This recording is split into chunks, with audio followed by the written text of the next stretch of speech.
ভয়ংকৰ ভৱিষ্যতৰ শংকা অস্বাভাৱিক হাৰত শুকাইছে অসমৰ নদ নদী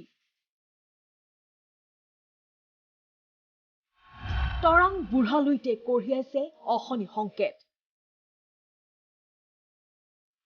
কুম্ভকৰ্ণ নিদ্ৰাত চৰকাৰ অভাৱনীয় ৰূপত শুকাইছে অসমীয়াৰ জীৱন ৰেখা সদৃশ মহাবাহু ব্ৰহ্মপুত্ৰৰ বিশাল বুকুত এতিয়া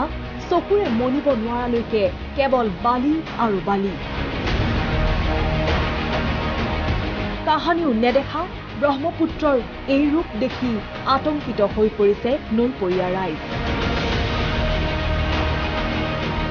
উজনিৰ পৰা নামনিলৈ এতিয়া একেই অৱস্থা ইতিমধ্যে আমি দেখুৱাইছো কিদৰে বালিময় পথৰ সদৃশ হৈ পৰিছে দিখৌ জাজি ডিক্ৰং আদি ব্ৰহ্মপুত্ৰৰ উপনৈসমূহ তাৰ বিপৰীতে চাওক দেৰগাঁৱৰ উপকণ্ঠৰ দক্ষিণ আহতগুৰিৰ চিকাৰীঘাটৰ এই দৃশ্য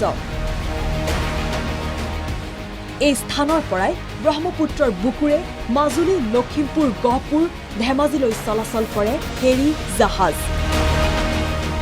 কিন্তু নাৱৰ পৰিৱৰ্তে ব্ৰহ্মপুত্ৰৰ বুকুত এতিয়া চলিছে ট্ৰেক্টৰ ডাম্পাৰ বুঢ়া লুইতখন মৰুভূমি সদৃশ হৈ পৰাৰ লগে লগে শুকাবলৈ ধৰিছে ইয়াৰ দাঁতি কাষৰীয়া কৃষকৰ কৃষি পথাৰো কিন্তু কোনেও নাজানে কিয় আজি ৰুগ্ন হৈ পৰিছে অসমৰ মহাধমনী ব্ৰহ্মপুত্ৰ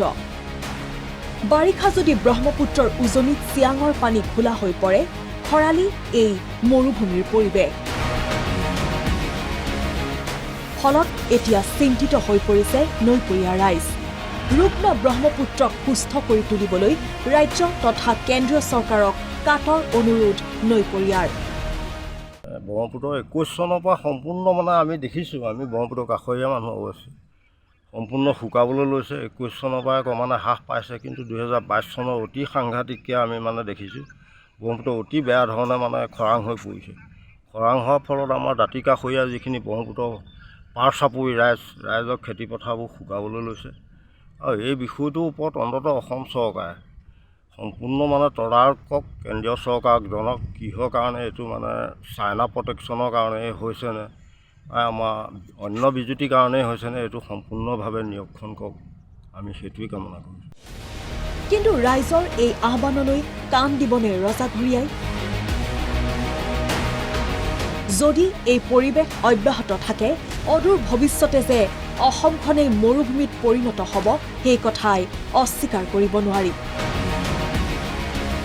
দেৰগাঁৱৰ পৰা পলাশজ্যোতি বৰাৰ ৰিপৰ্ট NKTV